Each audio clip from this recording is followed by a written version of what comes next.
Welcome, ladies and gentlemen, to the Triple B Experience Mania Mega Cast review show of WWE Night of Champions and the AEW Double or Nothing. I had a little bit of technical difficulty there, as you've seen. I had another show segment popped on the screen, but hey, look, it is what it is. But we got a couple guys we're waiting on, but we do have some people in the house. The Mega Cast panel, as always. These guys do great stuff. They come on. I appreciate them all. They have great ideas. And honestly, they are way better at picking people's wrestling victories than I am. I know that for a fact. But let's introduce first and foremost, he is the world beater. He's a wrestling extraordinaire, and he'll kick anybody's ass. And I think he got a big match this Saturday he could talk about, before he gets out of here. So everybody, welcome to the Mega Cast, Mr. Chris Coleman. Chris, how you doing this evening? I'm good, Bubba. How are you? Good. Before we, you do have a match this weekend, correct? Yes, that is correct. We're in Okay, Altoona again. Okay, for Imagine Wrestling? Yes. Okay, cool. We'll talk about it when we give you a plug, at the end of the show, and we can talk about it. You give your wrestling expertise during these lovely two pay-per-views, and I guarantee I know you pick better than me. I just know it. I don't know why, but I just you pick know with your heart. That's why. Oh, I didn't know I had a heart, but anyway. Oh, I do. I know. Okay, our next panel celebrity. He's getting to be a big time celebrity in all these podcast shows. Mine, and he goes out everywhere. He's special field correspondent. I gave him the name. Shane Stodmiller. Shane, thanks for tuning in and coming on, buddy. Bubba, you gave me my big break, so Oh, well. I remember years ago when you're like, hey Bob, years ago, and you're like, hey Bob, hey, get me on and I can chit chat and do whatever. And I tell you what, Shane, you've been just, oh my God, you've been. That's right. That was 2015. We talked for like an hour when I first moved back to Pennsylvania. Yeah. Or 2016 or something. Well, around that time. I'm glad you're part of the Express family, brother. I couldn't do a lot of stuff without you. You've been helping tremendously, and I appreciate it. And honestly, too, you're a better picker at wrestling picks than I am. So you're an extraordinary, for a guy who, just doing stuff off the cuff. Casual fan. Well, your casual fans kicking ass and taking names. I'm telling you, you're going to be so surprised when I give you these results, because I was like, holy heck. Even with the one my dog picked, huh? I went against my dog and picked Britt Baker. Okay. That one might have cost you first place. We got some people on the social media site. Pastor Adams, thanks for tuning in. Patrick, and there's three others that I don't know yet. But, hey, guys, thanks for tuning in. If you guys have any questions or comments about what we're talking about, we are giving the picks of what we did on WWE and AEW. Some of the guys couldn't make this evening. They got the link. If they pop in, I'll get them on. I know Jason Reese is in the social media site. Jay, what's up from Extreme Wrestling Podcast? We don't know where Larry is. Maybe he's eating pickled pizzas somewhere, but we're waiting. Hopefully Reese is recovering from those shitty fries he reviewed. He said the burger was great and the fries were crappy. Yeah, I saw that. You guys and your Food Mania stuff, that's pretty good. You guys are going to have to walk a couple miles, because if you guys keep doing this, I don't know. I don't know. That gets a lot of hefty. But I know they put a wing challenge out. Didn't they do that, Chris? They put a wing challenge out? Yeah, they issued a challenge, and the folks that they challenged know who they are, and they'll respond shortly, I'm sure. Oh my. This could be big. This could be big. I told him I'd be like a celebrity. Oh, he said Larry's busy eating pickles sideways. Well, hopefully Larry can hurry up and down that pretty good. Craig from Patton, thank you for tuning in. Multitasking. Hey, Craig. Always have an XT. Okay, right on. I got it on too, but I really don't know who any of them are. That's a sad thing. But hey, let's get to let's start with the AEW Double or Nothing out in Vegas. Let's start off with that first match, and I'll say it, and then we'll go with the picks on who picked, and I'll let the guys, like Chris and Shane, talk about their reviews and whatever, and then I'll just give the picks of the guys who aren't here. And if they pop in, they can catch up immediately. So the first match was the Hardy Boys and Hook versus Ethan Page and the Guns. And the Hardys and Hook won the match. Chris, you did take. Oh, you took Page and the Guns. I did.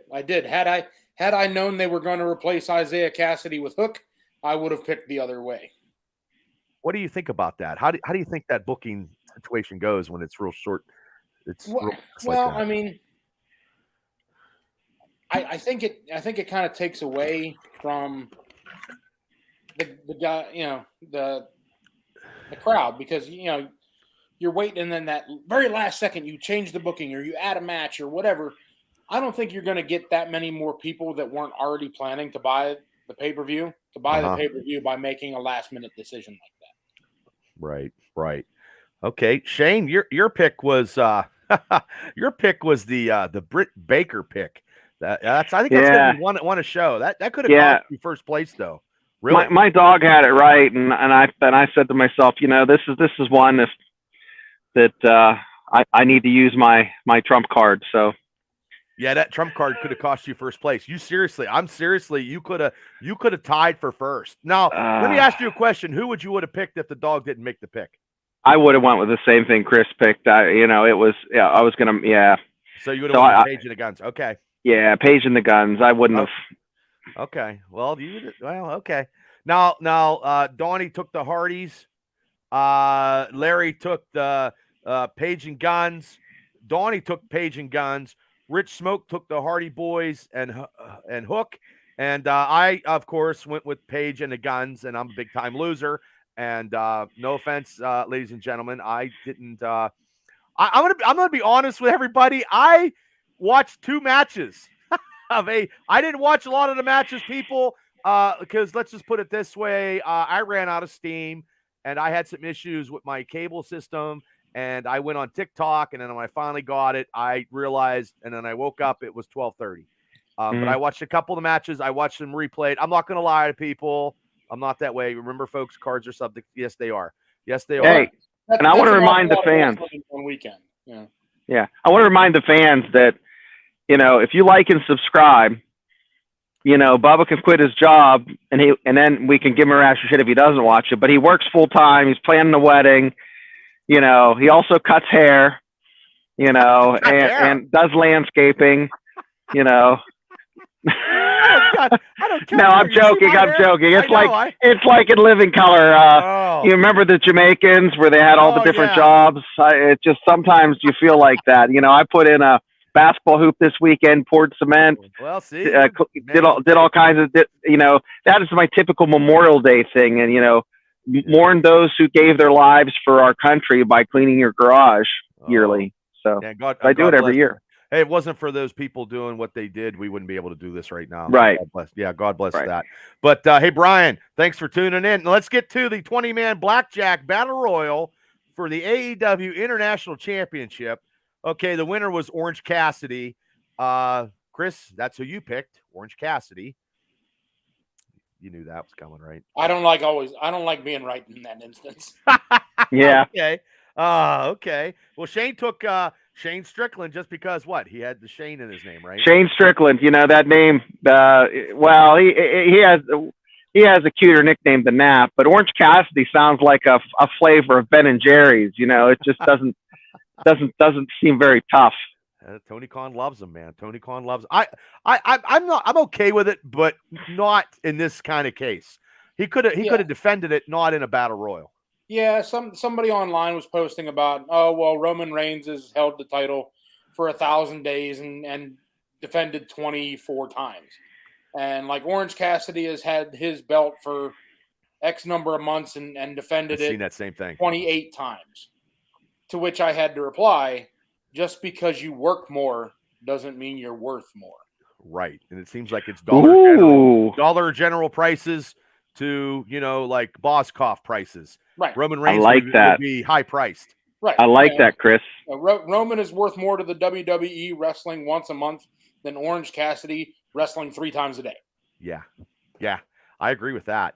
So hey, you heard it here. Well, Chris knows. Chris knows his stuff. Chris knows his stuff. So, okay, now Danny picked Orange Cassidy. The striker, the king, picked Orange Cassidy. Donnie went with Keith Lee. I mean, we like Keith Lee. But... I know you guys do. The big guys, the powerhouse. I like Keith Lee too, but he's not getting showcased like he should, and that's a shame. Donnie picked with his heart there. Usually he doesn't. So yeah. So and Rich Smoke picked Orange Cassidy, and then yours truly, 0 for 2, picked Ricky Starks. I like Ricky Starks. I wanted to see Ricky Starks, but he's not going to get. That was a really good pick, though. Like I know. If anyone else was booking that show, that could have been a really good pick. Well, God damn it, maybe I should book shows. Maybe that's right. Yeah. Oh, maybe. Yeah. Book a show. That's 2024. Chris Ward, thanks for tuning in to the MegaCast review of the AEW WWE pay-per-views this weekend. We're going over our picks. And now let's get to this match. This is the match that I did see that I was unimpressed with, and I have no idea, and it just looked like shit, was the unsanctioned match, Adam Cole versus Chris Jericho. Adam Cole won via referee stopping the match, which it's unheard of. And all you guys, I'll just go with this. All you guys picked Adam Cole, except for the dumbass who's hosting the show. I picked Chris Jericho. So Chris, what was your take on this match? I obviously didn't get to see this match. You didn't miss I didn't much. Get to see really. I saw some highlights of some of the matches, but I didn't get to see this match. Referee stoppage. It's a street fight. Never heard of it. Have you ever heard of that before, ever? I've never seen a referee stoppage in a street fight. That's or false count anywhere or whatever stipulation they gave this thing to. That's the whole point of having it be non-sanctioned. If it's a non-sanctioned fight, there shouldn't even be a referee. Yeah, it's non-sanctioned. They're just making a pinfall or some. You see if right. The company has washed their hands of it. That's why it's unsanctioned. Well, it was unwatchable. Let's put it that way. There should only be a guy that goes, no, that guy's fucked up and unconscious. Is because Chris Jericho? I mean, how he has to be 45? No, he's older than that. He's older. He's about my age, maybe 50. Oh my gosh! But Chris Jericho is still money. He can still work. Yeah. Oh my God. Yeah, he can still work. But it's just dumb booking finish. That's all. The thing is the kind of work he can do now is different. He's not the Chris Jericho he was 10 years ago. Right. And the sooner he realizes that, the better the matches are going to be. Do you think it's him, or do you think they're telling him, or do you think it's just him?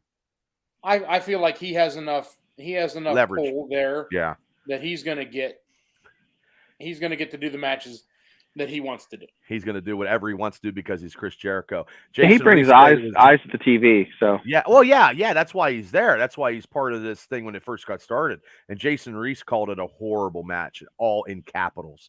So and that's from Extreme Wrestling Podcast, and they thought it was fucking horrible. So that match, it just sucked. Britt Baker, your girl, come out and kendoed white Chris Jericho, and then I call her Paige, come out, and she's trying to stop the kendo, and she scurries off. It just was so stupid. It was god awful.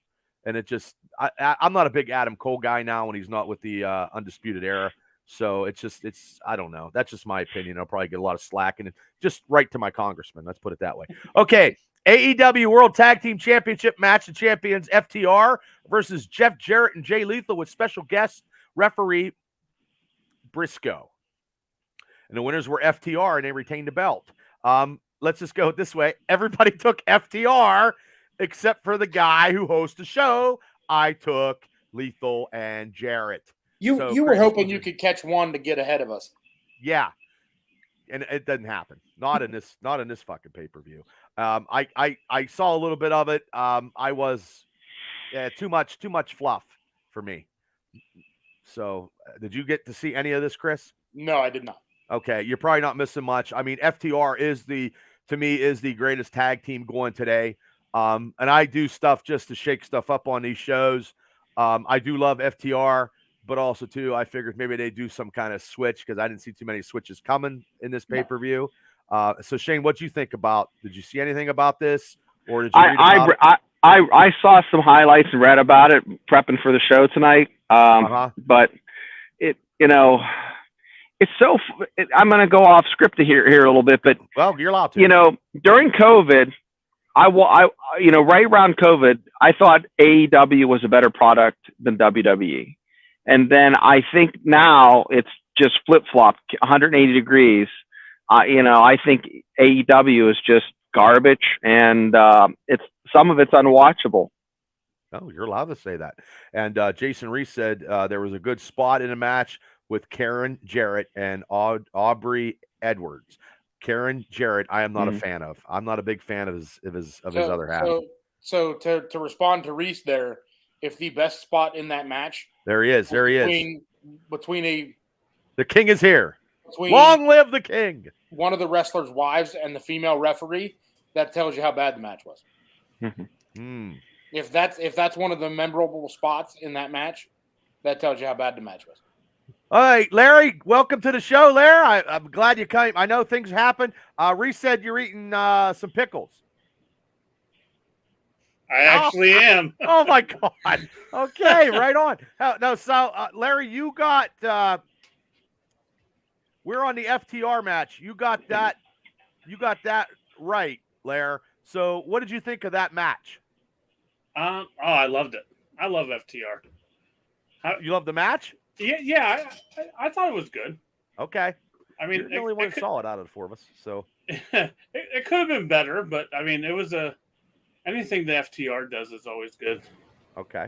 Larry, I want to ask you a question. What's up? Do you have a 1 to 5 scale? Rate right now WWE and rate AEW, and then go back 3 years and give them rate both those. What are your thoughts? Oh, WWE right now, I'd give it 2. Okay. What do you give AEW right now? 3.5. Okay. Yeah. Okay. It's steadily starting to decline. That pay-per-view was horrible. Yeah. I think it was horrible, and obviously it put Coleman to sleep because he's falling asleep now. Okay, so what do you think about? What about back then? What about 3 years ago? Yeah. Yeah. Well, 3 years ago they were. I thought they were higher than WWE. I thought they were doing a hell of a lot better than WWE. Yep. But now they're slowly evening out almost now. I want to know who booked that shit. Wasn't me. Was not me. Man, it was that. The only thing that was good that booked on AEW was Statlander, which I think I called that. You did call that. I did call it. Yeah. See, that's why you're the king. Yeah. So now we got this ladder match for the TNT Championship: Wardlow versus Christian Cage.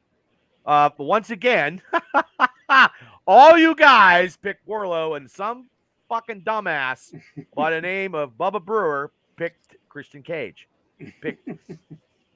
I'm going against the grain. So, Chris, your take, if you have anything about this. I saw one singular highlight from this match, and it was Wardlow in the aisleway doing a big senton onto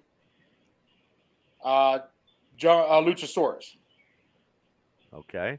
So, my thing here is, let's risk Wardlow getting hurt, doing a spot onto the guy who's not in the match in a way that doesn't help him win the match. I just think it put me to fucking sleep. So.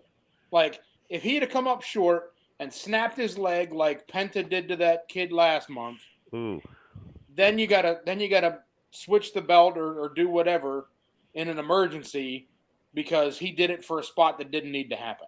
Right. Stop doing spots that don't need to happen. Yeah, but they're not going to listen to any of us because this whole fucking pay-per-view was about that. Shane? Yeah, Shane, your take real quick? That makes me think about it was about a week ago that that female wrestler looked like she got tore up pretty bad and had to, change the finish. I can't, off the top of my head, I can't think of who it was. Larry, would you know? I think you're talking about Mercedes Moné, right? Oh yeah, that would be it. So what, Chris? When you were mentioning that, I was just thinking, when you're playing dumb games, you're going to win dumb prizes. You know what I mean? That wrestling is dangerous enough as it is. Yeah. We get hurt. Right. When we're trying to win matches and do the right thing. Yeah. But to do crazy shit like that, Wardlow's what, 260 pounds? I'm going to dive off a 12-foot ladder through a table onto the floor. If I would have done any of the maneuvers, I'd have been in traction for the rest of my goddamn life. Right. Okay, what happens if he fractures his fucking hip? Then what's he going to do? He's going to be out 6 months for what? To land on Luchasaurus, who hasn't done anything on this show in 6 months? Yeah, that's a shame. That dude there not getting something on the pay-per-view in the first place. Yeah, it's a waste. Yeah. It's not like Mick Foley and The Undertaker at PBG Arena, 20 years ago in the steel cage. It's not the risk and reward isn't there. You got to mitigate that risk. Protect yourself. That was all risk, Shane. They didn't know that was coming. Yeah, Vince McMahon pulled him aside and said that was phenomenal. But if you ever do that again, I'll fucking kill you. So, Larry, what do you think about this lovely TNT Championship match? This lovely ladder match. Yeah, I caught a little bit of it. I wasn't paying attention. I believe it. I was yelling at JJ at that time about something. What was JJ doing? Who fucking knows? Eating your pickled pizza. He was doing something. I'm not sure. Well, you got. It's like school's in. You got to put him in a corner. Yeah, need to. Larry, are those bread and butter or dill pickles? These are sweet garlic dill pickles. Okay. Sweet garlic. Okay. Well, we're just shampooing this fucking dirty ass carpet at AEW pay-per-view. So now, and Jeff Blyson, thanks for tuning in. Big Mike from Imagine Wrestling, brother. Thanks for tuning in, brother. Big Mike. Hey, guy. Imagine Wrestling this Saturday, June 3rd in the Altoona Civic Center. See you in a couple of days, brother. And I will actually promote it Friday night on The Experience, on the pop culture stuff. Because I didn't do anything last week because I didn't think there was any shows during Memorial Day weekend. I thought that'd be crazy. He says, "What's up, guys?" So let's get to this one where Larry is the prognosticator of all prognosticators. The AEW World's Women's Championship match champion Jamie Hayter versus Toni Storm.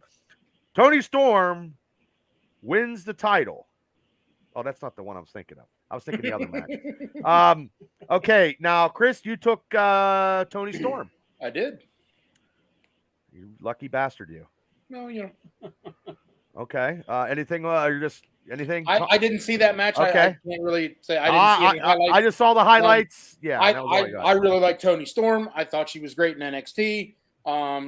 They didn't really do that much with her in the main roster, and she's getting a better push in AEW. So, I wonder how her OnlyFans page is going. I don't know.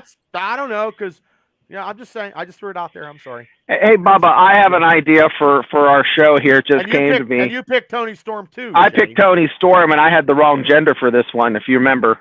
You did. It's okay. Right? You were thinking of James Storm, not Toni Storm. The CBD gummies kicked in. You're thinking beer money. The CBD gummies kicked in. Hey, okay. If we get 1,000 subs, okay, Bubba, me, Chris, and Larry, you're each going to get an OnlyFans page, and we're going to see how many fans we actually get. Nice. Now that would be dynamite. Larry will get more because he'll be showing pickles and people. Because he could, seriously. Yeah. There's those pickle fetishes out there. Yeah. We'll have to pay people to subscribe. Yeah. I would have to pay the subscribers. It would be terrible. And Danny took Hayter, and Donnie took Storm. Rich took Hayter. I took Hayter, and once again, I fucking suck. And Larry, you took Hayter. So what do you think about this match?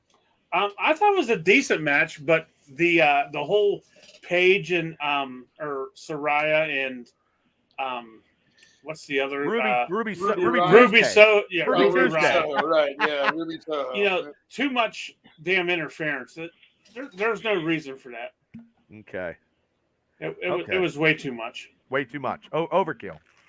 Over. Okay. Now this match, we're just going right through the AEW World Trio Championship. The Acclaimed and Badass Billy Gunn, that's what I call him, versus the House of Black, who are the champions, and the House of Black retains. Larry, what did you think of this match? Because you're probably the only one that's seen it. I missed half of it. Okay, I seen I seen the promo where he come out and he was rapping and he rapped about Dom. So they do a little bit of WWE stuff for Buddy Murphy there because his old lady, is Rhea Ripley. So and she probably wears the pants in the family. But let's get to this match where Larry is the prognosticator of prognosticators. The TBS Championship match. The champion Jade Cargill versus Tyra Valkyrie. Taya Valkyrie. God damn it. Taya. You're just adding letters in there for no reason. I'm adding something. I don't know. Too many concussions. Well, Hey, anyway, Bubba. Yes, sir. Your Pittsburghese wanted you to say Taya Velcro. So I thought you did pretty good. Well, thanks.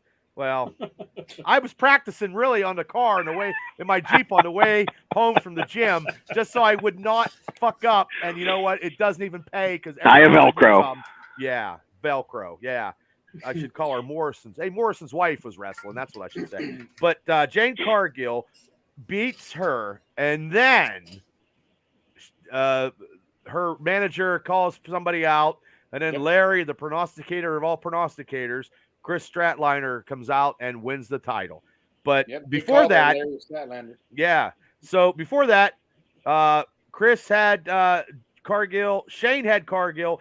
Everybody had, once again, Jade Cargill against a guy who's hosting these shows. Myself, I had Jim Morrison's wife. So, but did you see any of this, Chris? Did you see any of this? I saw just the open challenge with Mark Sterling making the call and Statlander coming out. And Statlander looks great. She looks in shape too.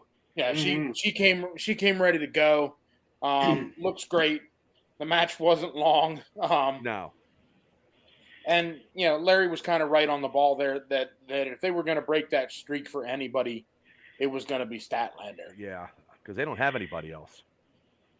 They wouldn't have anybody else to break that streak anyway. No.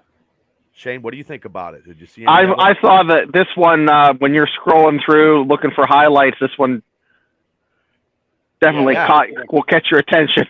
Yeah, I mean, I thought Valkyrie was gonna, but I think you guys said on the Pick'em show that she's got some other stuff going on, which I did not know. Yeah, she's a great asset to any company. Well, what? No, she is. As a worker, Shane. Get your mind out of it. But oh, my sixth grade mind just went right straight to when you said asset. So, I mean, maybe eventually she'll get a title shot again and get to claim some championship gold. So, Larry, what did you think of this match? Even though you're the prognosticator of prognosticators. Well, the first match was actually good. Usually, me and Reese say this is going to be the botch match because Cargill is always botching something, but she was really, really good.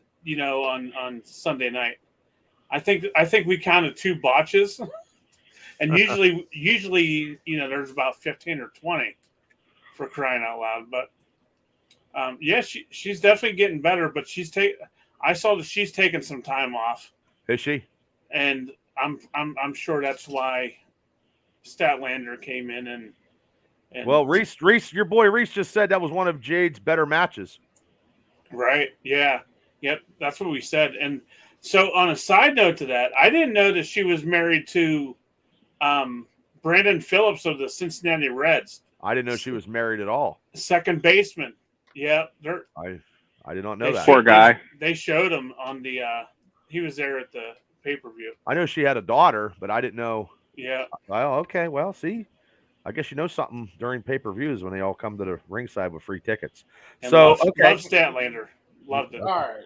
Okay, well, right on. I thought she looked good, and hopefully see how long she keeps it, because there's really the ladies is not, it's not as good as I thought it could be. Now we got to this 4-way match for the AEW Championship. MJF versus Darby Allin versus Sammy Guevara versus Jungle Boy Jack Perry. Once again, everybody picked MJF, and the asshole who's doing the hosting picked Darby Allin. But in my defense, Darby Allin was a shoelace away of taking that, because I just saw the highlights, and it was fucking close. Of the other three guys in that match, he was the only one that would have made sense to win it. Yeah, well, Sammy Guevara did some moves. They did every finisher known to mankind. Well, yeah, But that's that was that's the way it was going to thing, be. But what I'm saying is the only one in all those packages and all the stuff leading up to that match that was really getting treated like a star, Right. besides MJF in those promos and things, was Darby Allin. I was close. I was like, God, give me something. I was like, oh. They let Roosh pound the brakes off a Jungle Boy in a match a week before the pay-per-view, make him look like a complete idiot. Yeah. Who's booking this shit, man? Holy Well, God. and that's the thing. Like you let Roosh just kick the shit out of you. You're in the main event for the world title. That in a doesn't week. happen. You don't even fucking fight back. Yeah, that doesn't happen.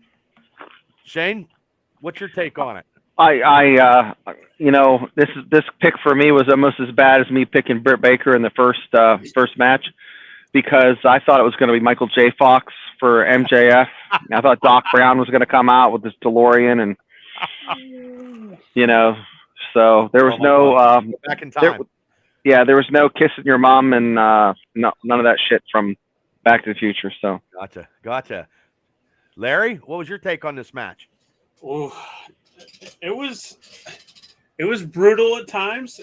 Brutal as in not good. Not good. But then towards the end it started getting better, but then too little, too late.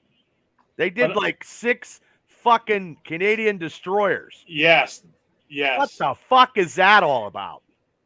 Sorry, people. Yeah. You were just talking last week about these finishing moves being overused, and here they go again. They switched it up from super kicks, because that's coming in the main event. But it's just ridiculous. Like a finisher is a finisher. Like, what can you do? Nothing's protected anymore. No, you can fucking get run over by a steamroller. You could fucking dive in fucking a lake full of piranhas and come out. Get swallowed by a fucking whale and you're coming out. You could survive an airplane fucking a B-50 airplane crash. You can hang glide, hit a fucking mountain, and fucking walk around. It's just ridiculous. Like it makes me so mad. It's just ridiculous. Big Mike says, remember when finishers ended the matches? Yes, I do. That's why they were called finishers. That's why I watch a lot of old school shit, because this new shit fucking sucks. So, Larry, did you like the 6 Canadian destroyers, Larry? Yes and no. I mean, tell me why, Larry. Tell me why. Well, one, because I'm jealous that they're doing 6 of them. I can't even do a half a fucking one. I can't do it either. So I mean, it's telling the story. We all know it's telling the story. But I mean, fucking 6 of them. I would have been good with 3. Okay. Well, next time you got to tell Tony Khan, just do 3. Yeah, I'm gonna call him up. Yeah. Hopefully he answers the phone. Wonder if he's related to Omar Khan. No, because Omar Khan got some sense. Yeah. He probably got all the sense in the family, and Tony didn't get any. They were cousins. But anyway, the last match for this lovely shitty ass pay-per-view that in my mind, because it put me to sleep, was the Anarchy in the Arena, the Elite with Hangman Page versus the Blackpool Combat Club, and the winner of the Blackpool was the Blackpool Combat Club. Chris had the Elite, Shane had the Elite, Danny had the Blackpool Combat Club, Larry had the Elite, Donnie had the Elite, Rich had the Elite, and yours truly, the only fucking one I got right in this whole fucking pay-per-view, was I took the Blackpool Combat Club. Was the only You and one- Danny. Yeah, well, yeah. Good job, So, Bubba. yes, thank you. Way So- to go, Bubs. Yes, thanks, Larry. So, Chris, what did you take of anything of this lovely main event? I didn't see this main event, and chances probably good. are that's for the best, You're lucky. because I probably would not have enjoyed it, despite the fact that there are wrestlers involved in the match that I enjoy their stuff very much. I'm sure they probably like stabbed each other with screwdrivers and hit each other with wiffle ball bats covered in razor blades or some stupid shit. The Young Bucks probably had machine guns in their super kick boots and all that other. I hate the fucking I hate Young Bucks. I really But do. chances are that match would have just made me want to turn off the TV anyway. Gotcha. Shane, I didn't see this one, so I mean, you're not missing much. yeah. If it didn't even pop up on the highlights, then that says Well, yeah. Justin, thanks for tuning in for the Mania Mega Cast. Jason Reese said exploding super kick. Yeah. Larry, can you add what he's talking about? Yeah. What the fuck is that? So apparently, I'm not sure which one it was. It was obviously either Matt or Nick had some type of firecracker or explosive on their shoe, and they super kicked somebody, and it fucking blew up. It was a big blow their goddamn foot off. Oh my god! It was bigger. It was a bigger explosion than when Moxley and whoever had that exploding match, ring Kenny. match. Yeah. Mega. Yeah. It was a bigger. Oh my god! Larry, did his boot have Acme on the side? I'm not sure. No, meet. Yeah. He was wearing high tops. Rich Smoke, thanks for tuning Of course in. he Hope wasn't everything is wearing good. wrestling boots. So let's get to I'm not big in the elite. Yeah, he wasn't wearing wrestling boots. He doesn't qualify. Yeah, he's Yeah. wearing high tops. So for let's he says his throat is screwed up. Oh, hope you get better there, Rich. Justin says AEW's exploding moments are lighting sparklers on the 4th of July. Jason Reese said Matt Jackson super kicked Moxley. Mox had someone in a submission move. Hey, let me ask you a question, Larry. How long did it take for fucking Moxley to bleed? Was he bleeding before he got in the ring? It was about 10 minutes in, I believe, because I think Reese timed it. Oh my god! We had a bet. Okay. So we had a. Yeah, I heard you guys do your show the other day, guy, and it was a good show. And yeah, you guys were making a bet, and I it's just ridiculous how he fucking bleeds all over the place. So There was a lot of blood. AEW, yeah. So the AEW picks, I got Chris. He was 7 out of 9. Shane was 6 out of 9. Danny was 8 out of 9. Wow. Yeah, 8 out of 9. Larry, you were 6 out of 9. Donnie, Mr. Tap Out, 6 out of 9. Rich Smoke, the smartest man in Philly, was 7 out of 9. And the dumbest guy in Marion Center in Indiana County, myself, the Triple B, Bad Bubba Brewer, was 1 out of 9. I've never been fucking 1 out of 9 in a pay-per-view. That's hard to do. That's actually hard to do. That's fucking terrible. I've never done this. Even if I was blind throwing darts at a fucking bullseye, I'd at least get a bullseye twice. Like 1 out of 9. Good God. I'm very competitive. I was like, motherfucker, when I'm doing this, I'm like, nobody I fucking picked. Oh, but yeah, 1 out of 9 on the lovely shitty AEW Double or Nothing 2023. Well, let's go to the other show because I know you did better there. Well, thank you. Yeah. Rich says, hell, Shane got 6 and he took Britt Baker on 1. Yeah, I know. So let's go to the Night of Champions. It was on the lovely Peacock Network. And let's go with the first match was Seth Rollins versus AJ Styles in Saudi Arabia for the World Heavyweight Championship, that new championship. Once again, to start it off in this lovely WWE pay-per-view, everybody took Seth Rollins. Seth Rollins won the championship, and I picked AJ Styles. So right again, I'm fucking 0 for 1. So, Chris, what'd you think? What'd you think about this match? It's AJ Styles versus Seth Rollins. It was a really good match. The only thing I noticed, and it was glaring to me, was Seth went for like this diving knee strike off the apron and missed AJ by a country mile. I see that too. And AJ still had to go down. I was like, come on, dude. It's invisible. Like, you're diving right at the cameraman. You got to get it in there. That's funny. But other than that, he come out in the he looked like fucking Craven. Leopard. He looked like Craven the Hunter. Yeah, he looked like an overblown fucking Craven the Hunter without a spear. Yeah. But other than that, I mean, it was AJ Styles versus Seth Rollins. It was exactly the match you thought you were going to get. Yeah, great. Shane? Donnie's going to hate me, but I just – there's something about AJ Styles. He just he's really good.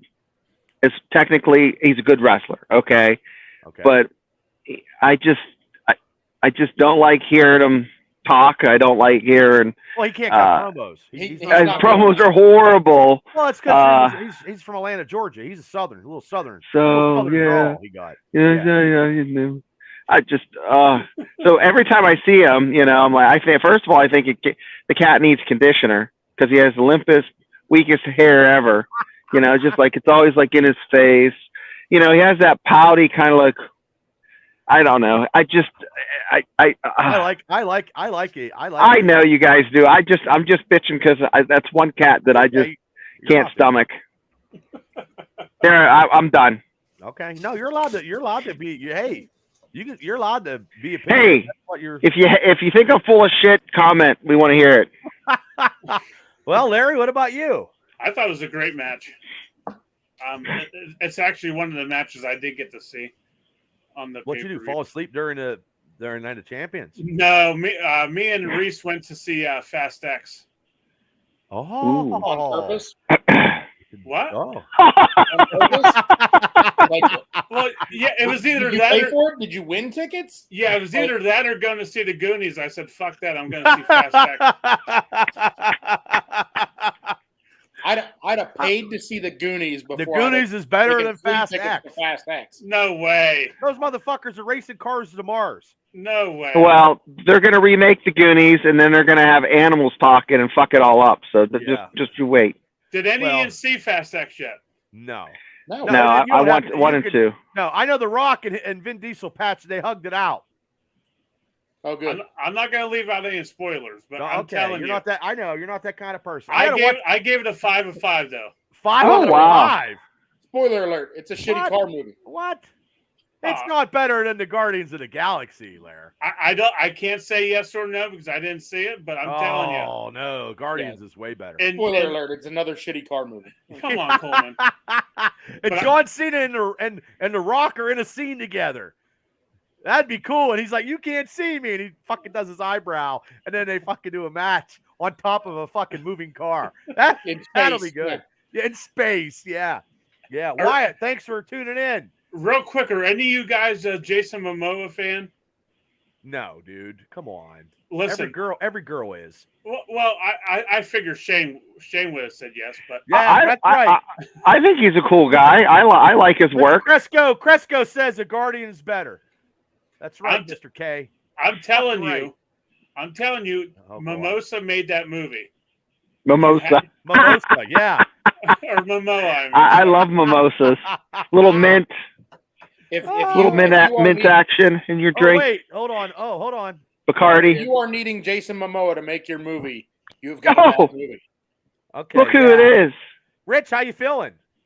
Like shit, but I heard everybody talking about Fast X better than Guardians and all kinds of crazy shit started to be talked about. So I felt the need to come on here and try to balance it out. I also want to agree with Shane quickly too and say that fucking there's something about AJ I just can't get with. And I said this last week too. I mean, I think I said he was a great in-ring wrestler. Yeah. I just don't think he should cut a promo ever again. He's like one of those silent, one of them silent guys. Just don't speak. Just wrestle. That's all you should do. No more promos. Just run right into the ring, wrestle, and get out. He's like that. They do the video interview of yearbook interview in the drama class, and he's just like, Nah, again, he is one of the best. He is one of the best technical wrestlers there is. Yeah, he's good. I think my problem is I dislike him so much going into a match. I just look for all the flaws. I'm not gonna lie to you. I mean, I could sit here and talk all the shit I want, but like, as it's one soon of as those we things started where like, talking Fast X, it's like when you had to come on. You're like, fuck these guys. I gotta fly right in there. Yeah, well, Fast X, I'm exactly what Chris said. It's just another one of those shitty car movies. I think they stopped being good after 4 or 5. Larry's like, fuck opinion. all you guys. See, I like them. There it is, throwing pickles at it. See, I like the movies early on when the racing movie was about racing. Then it's chasing bombs and pulling volts through cities and fucking all kinds of extra shit. It's like Die Hard. You know the next one, they're fucking, they're gonna going fuck Godzilla. Oh, really? Godzilla Kong? Okay. Yeah. So anyway, let's get back. Well, let's get back to the next match. Becky Lynch versus Trish Stratus, and the winner with some help from Zoe Stark was Trish Stratus. Now, all you guys took fucking Becky Lynch except for this guy. I took the hottest thing going, Trish Stratus, and she's still hot. And people were like bashing her the other day. I would like to slap the shit out of him. Trish Stratus is still hot at 47 years old, puts 21-year-old girls to shame. 22-year-old girl's a shame, and fucking Nicki Minaj a shame. It's fucking Trish Stratus. So anyway, I thought it was a shitty match, though. I'm not gonna lie. Trish Stratus they were fucking up. I'm not a big Becky Lynch fan anymore. She had her time in the sun with me. They botched a couple some moves. It was I was laughing actually, but I was just glad that I fucking pulled a victory out, and it's a shame that they were in Saudi Arabia, that we couldn't see the real Trish Stratus form that is known to worldwide. Sorry, Chris. No, you're right. She's hotter than a box of fucking tamales. But anyway, Chris, what's your take on this match? Because I'm done now. As far as bell to bell, what that match was, I'd have to say that was not very good. No, I agree. There was a lot of missteps, and you can tell that Trish hasn't had the ring time that she did before. That Zoe Starks come out to help her at the end. I thought that move looked like shit. Then rolled her in, and Becky smashed her nose during the Stratusfaction. She come up all bleeding from the face.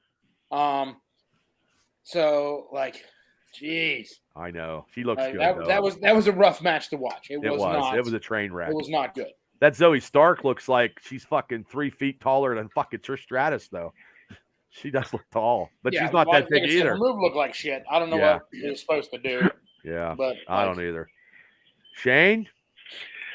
Well, Trish Stratus is a cougar, but that match made it seem like she is just one set of ill-fitting dentures away from being a saber-tooth tiger. She's so old, on that. She's got about 5 years. With if her wrestling skills keep diminishing like that, she won't be a cougar anymore. She'll be a saber-toothed cat. But she's a very attractive saber-toothed cat. Oh shit. Okay, Rich, what do you got on that? What do you think about the match? Did you see it? Why the fuck am I following this guy up? I don't know. No. I mean, again, it was exactly what me and Chris were actually kind of alluding to last week, which was this could either be a really good match or a really fucking bad one. But I think both of us emphasized the bad part, and it's exactly what we thought it was going to be. It was a lot of, like you were saying, it's a lot of missteps. Trish looked like she hasn't wrestled in 20 years, which is relatively accurate, and it probably should stay that way. But yeah, I mean, it was sloppy. It was messy all the way. It was bad. The ending was not really what you wanted. I thought that with the whole if they're going to end that feud and let Trish go back off, which they're obviously not going to do, she'll be around fucking who knows how much. But she's around now, and she's in the U.S., and we actually get to see her attire instead of her fucking all dressed up. So that's all she should be there for. She should be a ring manager. Let her be a ring manager then and call it a goddamn day. Because I mean, again, wrestling for her right now is just not pretty. Yeah. But Becky tried to carry her, but she missed some steps along the way too. So. I want to ask you guys a question. When Trish gets sick, where does she put the Vicks Vapro Rub? Oh my God. Where does that go?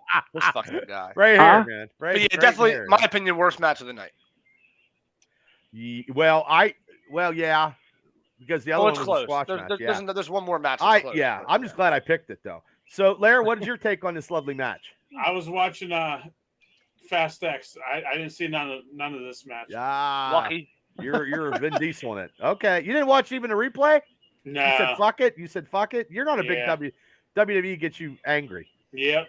Okay, well, I'm going to go right to the IW Intercontinental Championship match. The champion Gunther versus Mustafa Ali. Very good.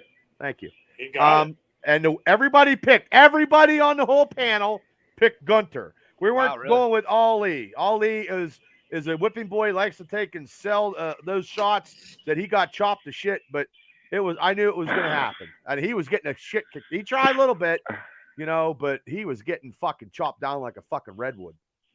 Chris, what do you think? This was a really good match. I enjoyed this match. Ali brought his A game. Gunther always brings his A game. Walter. I like Walter. It was a very, very good match. It was competitive when it needed to be competitive. It wasn't when it didn't need to be, and the result was right. Okay, Shane. I'll tell you what, his grandkids are never gonna fucking choke. They're never gonna have a cold. With all the slapping, I mean, when Gunther hits you, don't worry about chest X-rays. There's everything that was in those lungs is gone. It's just a lot of. Oh, that's a great take. It makes me want to go get adjusted. But okay, Lair. Once again, you saw the Fast and Furious. Yeah. You're like, fuck, Vin Diesel all the way. Okay, Rich. What about you?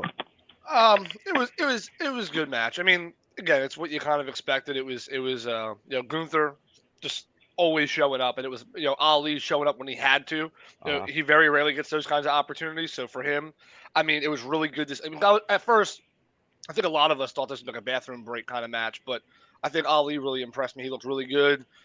Didn't really seem to miss anything. I mean, everything was kind of spot on, which is good for him because he really had to prove himself to make sure he can keep staying in that conversation. Hopefully it's not another one of those things where WWE gives somebody a shot and then just completely destroys them after that and then wipes them out. So, he's always in Saudi Arabia. He always gets a match over there, no matter what. But the thing is, they got to stop giving these people just matches to match their fans. I agree. mean, you got to give if you're going to hype these guys up, let them stay hyped up, or at least put them in some interesting matches and don't make them a rollover, persona anymore. Because that's what I'm worried about. Jason Reach just said Ali's on NXT. He's on NXT right now, scouting whatever he's doing. But it's the same thing with Zelina. We see her fight that big match, and then what have you heard from Zelina recently? Nothing. You won't. That's the problem. They hype up the international crowd or wherever they're going. If they're going to Puerto Rico, they hype her up, whatever, and then they just completely tear them back down. It makes no sense. It's booking. Kills it. Once again, booking. So we'll see. I mean, I like the match though. Hopefully, Ali keeps his momentum and. Walter is a future world champion. I call him Walter. Walter is he's a future world champion. Whenever he gets that opportunity, after Cody Rhodes gets his opportunity, that'll be the guy that dethrones fucking Cody Rhodes, and that fucking match will be epic. And that feud could be epic too down the line. We're a year. I'm a year down the line. 2 years. But I'm still doing these podcasts. Yeah. So anyway, okay, the next match is the Raw Women's Championship match. The champion Bianca Belair versus Asuka. It was a rematch of WrestleMania, and the winner and the new Raw Ladies Champion is Asuka. Chris took Asuka. Shane took Asuka. Danny took Belair. Larry took Belair. Donnie took Belair. Rich took Belair. And last but not least, I took Asuka. No one is ready for Asuka. Nobody. So, Chris, what'd you think of that? Again, like the last time Asuka and Belair worked, there were some kind of clunkiness and stuff going on with that match. The strikes were a little weird at times. I thought this match went really long. Too long, I think. It seemed a little long to me. I don't know if that was deliberate or if they just went off the rails a little bit, but I like the inventive way to use the mist, but not use the mist. Yeah, but I hate the way that Belair sold fucking nothing because there was no shit around her eyes when she was selling it. Like, and they weren't even giving her water to fucking wash it out. Like, I don't even think they gave her any water at all. Like, if she was overselling, like, get some fucking water, get a towel, and make it look halfway decent. Maybe in Saudi Arabia, maybe you can't touch a female's eyes with water. Well, you can't get the real Vagisil in Saudi Arabia that you rub in their eyes. It's a different product, probably. Maybe. Chris is like, "What the hell are you talking about, Bubba?" I just shake my head. That's my new. Yeah. That's my new thing. That's my go. Yeah. No, because I mean, it was a great way. It was a different way of the mist. It was great, but when she got it right, like right a little bit there, but Belair was selling, but nobody was coming to her aid to help her out with the mist. Yeah, they should have had someone with water thrown on her. Yeah, they should have had one of the trainers. Yeah, that makes sense. They fucked that spot up. Bad. Yes, that makes sense. So bad match overall. You didn't like that match, Rich? Wasn't a fan. I always think Bianca looks sloppy, in my opinion. Everybody loves her so much. I have been very critical of Bianca in the past. I never liked her. I never thought that she was not to say she's not good at all, but I never saw the overhype on her. I never understood why there is so much hype. She never looks great in ring, in my opinion. Promos aren't great either. She just kind of yells and just says the same shit every time. I think she was better in NXT. And that was another issue I had with Bianca in this instance. Mm-hmm. So like, Asuka has embarrassed you for how many weeks in a row? Sprayed poison mist in your eye 2 weeks in a row. And now it's your turn to go out there and fight her and for your heavyweight championship. And you're going to skip like, I'm an idiot. I don't care. I'm not mad at all. Let's go play now. They didn't change it at all. Back in the day, they used to change that up. Yeah. But 20 years ago, you had a match with Kato. Okay. You were the heel in that match, in that cage match. Yes, I was. Did Kato skip to that ring singing to himself? Or was he coming to that ring to kick your ass? He was coming to kick the shit out of me, and it was fucking game on. Like there was no comedy. It was a real deal. I mean, say what you want about Ronda Rousey. When she's a baby face, she's coming to kick your ass. She's coming with a game face on. She's coming to kick the shit out of you. Right. Yep. It's not like you don't embarrass her 2 weeks in a row and she comes lollipop guilting down to the fucking ring all happy about it. No, I agree. She's gonna tear your goddamn head off. It's just the WWE's trying to just stay so iron set on those personas that they refuse to change it because back in the day it's how it used to be. Like for example, like Edge used to come out all like jumping around, whatever. I remember there was a match against Cena back in the day. He comes out like dead serious. I mean, like that's how it used to be. Your persona was based on what was going on in that storyline. You weren't wasting time. You weren't, pumping the crowd up. You were there to kick some fucking ass. That's all you were there for. They don't do that now. They don't do it now. Exactly. Yep. Like, have some emotion. Have some kind of translation too from the first week to the second to the third. I mean, make the story make sense. Blend it. But it just seems like Bianca just forgot all about that and just went about her happy-go-lucky. She's not as smooth. She's not as smooth as she used to be. I think she was better in NXT. She was good when she had that first run, and now it's just getting. Asuka's a better wrestler. Yep, of course, and always will be. Oh, so much better. And it just that I just think that her power moves that's all she has. and with Asuka, it's the strikes, it's the submissions, it's all kind. Technical. She's better technical than Belair. But Larry, do you have anything? Are you happy that? Well, you picked Belair. Were you pissed that fucking Belair lost? No, because I'm not a fan of Belair. Are you a fan of Asuka though? More than Belair. Okay. I know. You went to. I know. Okay. So, I was eating fucking popcorn this time. I have a question for Chris and Bubba. Yes. Okay. So, if you're wrestling someone that is a lot. I would say this match you had, a huge gap in talent. Is it challenging when someone isn't as solid technically as of a wrestler, and you have that kind of, Ahsoka is just so good. I mean, is that a challenge for her? Like, is it just going to make her look even? Yeah, is it going to make her look even weaker? Like that she can't do the normal thing? You know, I don't know. I'm just really out. Go ahead, Chris. Go ahead and Chris answer that, and I'll give. You with that you have to. How do I put this? You have to showcase their strengths and hide their weaknesses. Yeah. Okay. You cannot make them wrestle a match that does not benefit them, does not showcase them. Do you think they did that in this match? Unless you want to bury him, unless you want to make him look like an asshole in front of the promoter, or in this case, in front of Vince, and make her look like a complete fool that doesn't know what she's doing. You do what you can to make your, because ultimately, it takes two to tango, right? Yeah. Like if your partner can't dance, doesn't work. You're stepping on each other. Yeah. I mean, it just drags you down. I mean, there's only so much you can do. Well, and for me, I wasn't really technical. I thought I was, but I was more of a brawler. So I was more like, I tried to pattern my style, as crazy as it sounds, off of Dr. Death, Steve Williams. Just power, and just big, basic power moves.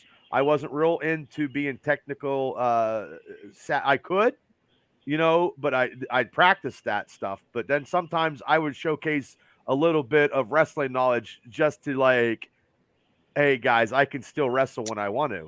You know what I mean? But that wasn't my forte. And then also too, Shane, to answer your question, if you're working with somebody and they're beating on you, I wrestled my trainer TC Reynolds, and he was like, hey Bob, you weren't.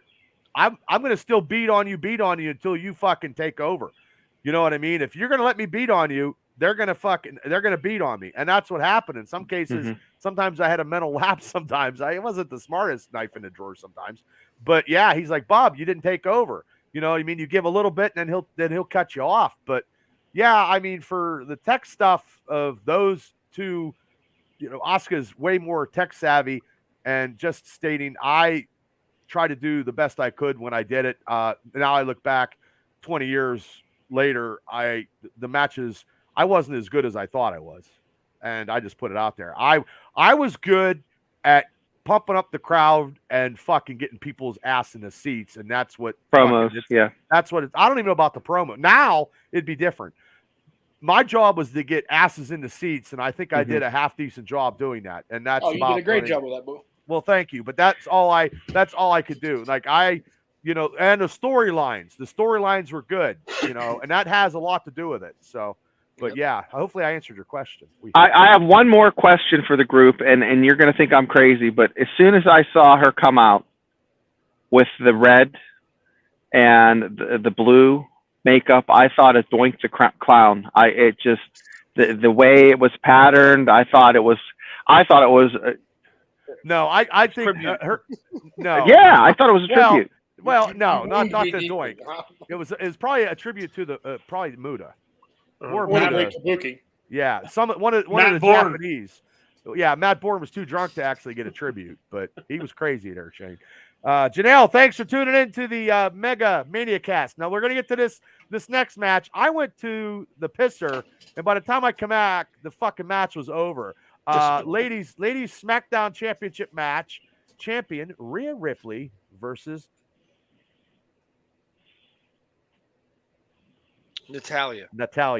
I always thank you, Rich. I wasn't leaving. No, you knew it was coming. You got it. Okay, and everybody picked Rhea Ripley. Of course. Wow, shocker. So Janelle says hi, Larry, and she got a big kissy smooch there for you. This was as hard of a pick to make as we took Gunther over Ali. This is just as hard. Yeah. Poor and Neidhart never gets a fair shake. I seen she cut a promo or a video out where she was fucking emotionally distraught or something. I don't know if this is a work or whatever, but she wasn't happy about, all the years she put into it, not getting a little bit of acclaim or something. I didn't hear it. I just read a little bit of captions of it. You guys ever seen that? It was just recently. Yeah. Larry, did you see that? Negative. I did. Okay. You didn't see it at the movie theater, maybe on the bottom screen. About I was elbow deep in fucking popcorn. Sorry, guy. caramel popcorn or just No, regular butter. Popcorn and pickles, baby. Okay. Pickles Okay, and popcorn. so this match we don't even because it was a squash. The only thing I'll say about it is I really wish it almost feels like they were trying to showcase as many championship fights as they could for the Saudi Arabian crowd Because he paid $200 there was a million bucks, behind the probably. scenes promo that was done between Natalya and Rhea to even set this match up in the first place. No build up, no storyline, no arc, nothing. It was just, Natalya. hey, let's throw Natalya in a ring with Rhea. Natalya. And I think I was talking in the background. I think it was with Chris last night, and I was fully in agreement. Where it felt like the other matches went on for so damn long, they kind of just like cut that one pretty much. Like, hey, Rhea's just. It was only basically what I think it was. It's just one more way to establish the dominant Rhea Ripley, and what better way to do it than a former champion just getting beat in one move. And again, when it comes to Natalya, it's just complete disrespect. Well, they had 3 ladies matches in Saudi Arabia. 2 years ago, they never had any lady matches. Just completely disrespectful though. For all that, if I was Natalya, I'd rather not have had a match at all because done Natalya like they did. Yep. See, yeah, Yep. Pat and Frodo. The video, yeah, Nailed Craig. I agree with you, Craig. I mean, at least give her a chance. At least give her the benefit of having a storyline. And maybe She's probably the best worker, though. Yeah, she's probably the best pure she gets it female from her worker dad. on the Yeah. on the. No, Uncle. Chris is like Chris is turning his head. Well, pretty close. her uncle and her dad. She's not Charlotte. She's not Jim. No. Like she's not Jim. She's not the best worker in the Neidhart family. No, I didn't say she was, but Jim got a lot more opportunity through that time period than Natalya's had. Natalya had a short window, but it got closed really damn fast. I mean, I'm not saying that they should have done her like this because they shouldn't. Yeah. No, it's wrong. Wasn't comparing to Jim. I was saying she got the work ethic from Jim got the rub because a lot of work he was with Brett. That's why he got the rub with Brett. No, I would never compare them. Yeah. I feel like they should have at least given her a match. Something. But I mean, they were doing her dirty from the start. Like she's coming down the entrance ramp, and they're talking about some interview she cut where she said about it's not even about the belt for her. Yeah. It's about having a good showing. No. Like it's what? Always about no, a belt. you can't send a competitive athlete out there to sound like they don't give a shit about winning. Right. Yep.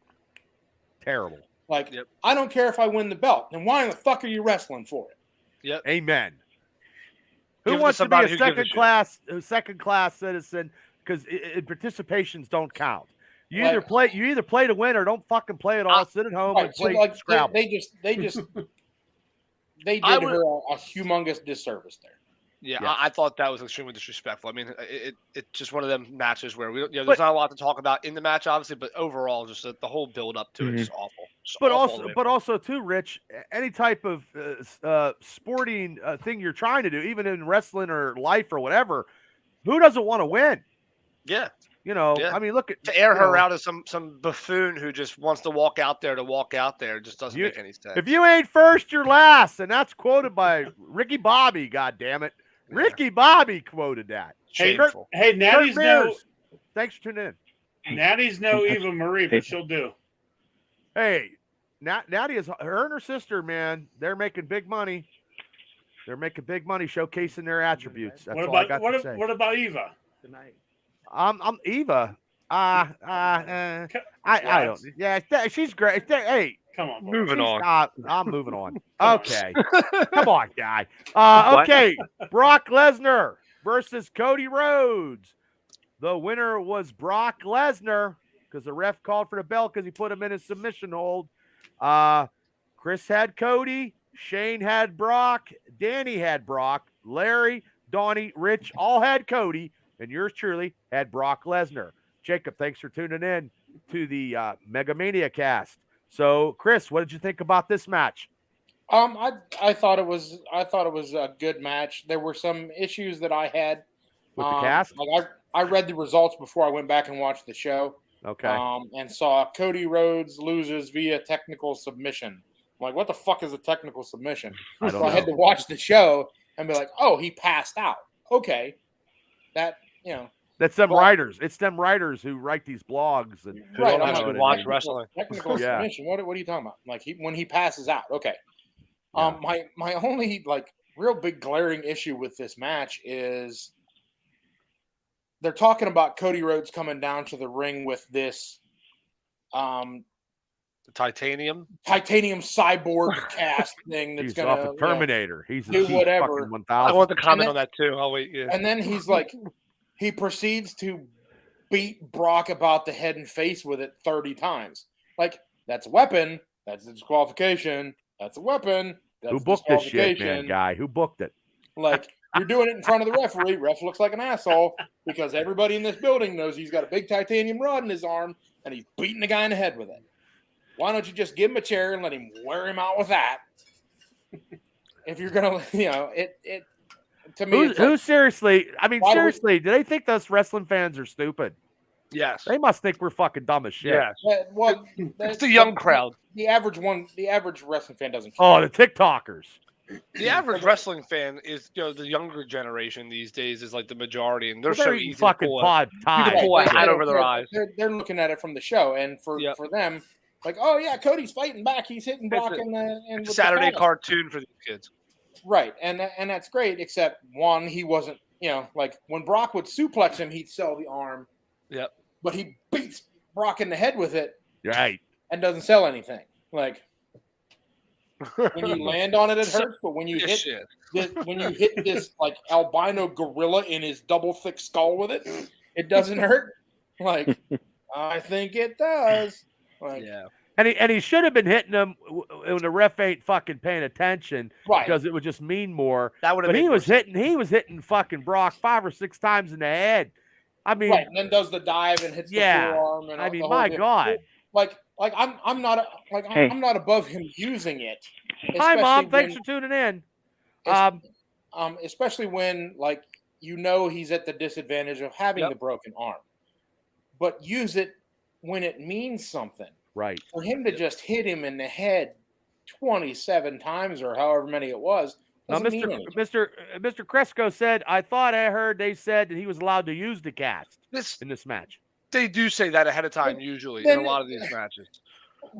Then just have it be no disqualifications then. He's allowed to compete with the cast on. Yeah. Okay. Not use the cast as a weapon. That's not the same thing. Yeah, if it was a no disqualification, it would make more sense. It's the same thing it's the same thing as Cowboy Bob Orton Jr. Yep. Wearing his cast. Yep. He was allowed to compete with his arm in a cast, not use the cast as a weapon. Correct. Yep. Correct. It's the same thing as it's the same thing as Lex Luger with the plate in his arm. Yep.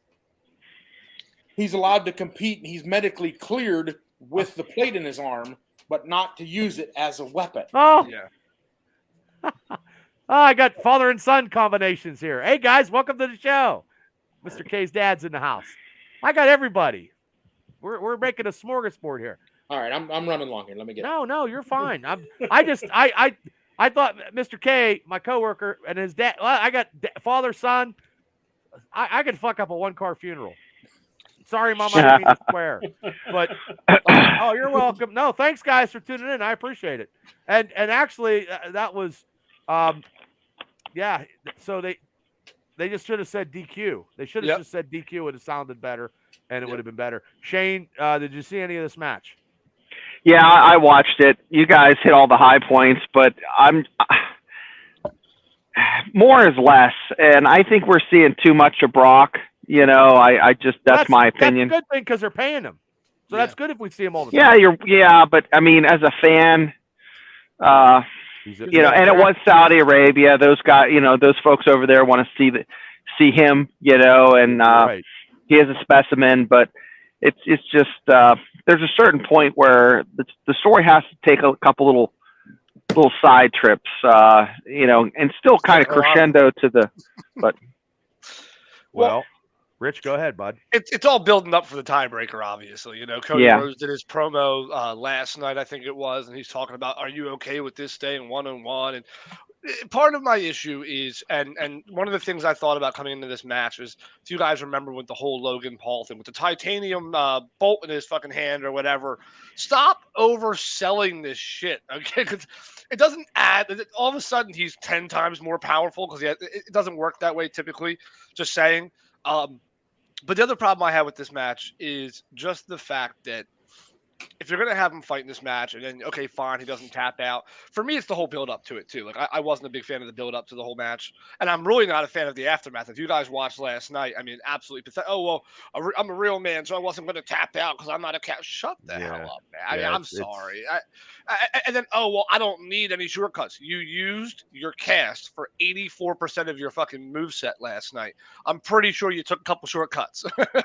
Using a weapon at your disposal for 80% of the match, I would call that a shortcut. I'm not sure if Chris agrees with me on that, but I'd call that a slight shortcut. So selling yourself as this whole heroic, I never take shortcuts, I'm a real man type thing, it's not going well for the whole thing, because overall it doesn't make sense when you watch him club the shit out of Brock Lesnar for most of that fight. But yeah, overall, I guess it was a good match. I've never been opposed to saying how much I can't stand Cody, so I was happy with both of my losses there, with Asuka and with Cody losing. I was happy with those losses. I'm cool with that. But yeah, I don't know. This whole thing is starting to piss me off with Cody Rhodes. Lair, what do you got? America. I love Captain America. Steve Rogers. Well, Sam Wilson's Captain I didn't America see it now. all. Still watching Fast and Furious. God damn. It was almost 2.5 fucking hours. Who invited this guy to the review show for WWE? Should have cut him off after the AEW. I didn't know. Well, he's making up because we didn't watch a lot of the AEW, and he's our go-to guy for AEW. So yin to the yang. Larry's a kid. He was eating pickles, and he was sitting there, and he's like, "Hey, guy, fuck you guys. I know what's going on. I can watch Fast and Furious, eat popcorn, and still talk wrestling." Yeah, so anyway, I'm forgiving him. He had to sit through the AEW pay-per-view with JJ. Yeah. Oh man. And Reese. And Reese. JJ's gonna be on this show like, "Hey, fuck you, world beater," and then he'll take a chop, and then he won't see him for a week. Donnie Fulmer said the not tapping was to help Cody look strong against adversity. 100%, but it's just they did it the wrong way, in my opinion. I mean, just like the aftermath of the match is more of my problem with it. Just the whole I didn't do anything to cut corners. Well, you literally did. You used a weapon for the entire fight, but that's okay. Again, it's just if you're gonna sell a storyline like that, be literal and stay to the point, right. and don't ignore the fact that you used a weapon. That's him going out there with what they wrote for him and trying to make chicken salad out of chicken shit. Right. Lakin, thank you for tuning in. Jason Reese. Larry was too busy. This is a good one. Larry was too busy stuffing his face with stuffed shells. Oh, there's nothing wrong with that. I'd rather eat stuffed shells. Was that at the movie theater? Was you eating stuffed shells at the movie theater? Or where'd you get stuffed shells at, Larry? No. He made them for the pay-per-view. Holy hell. You guys have a big giant bar mitzvah when you guys do shit. Okay. Well, we do things big, guy. I know you do, guy. You do. Okay, let's get to this last match.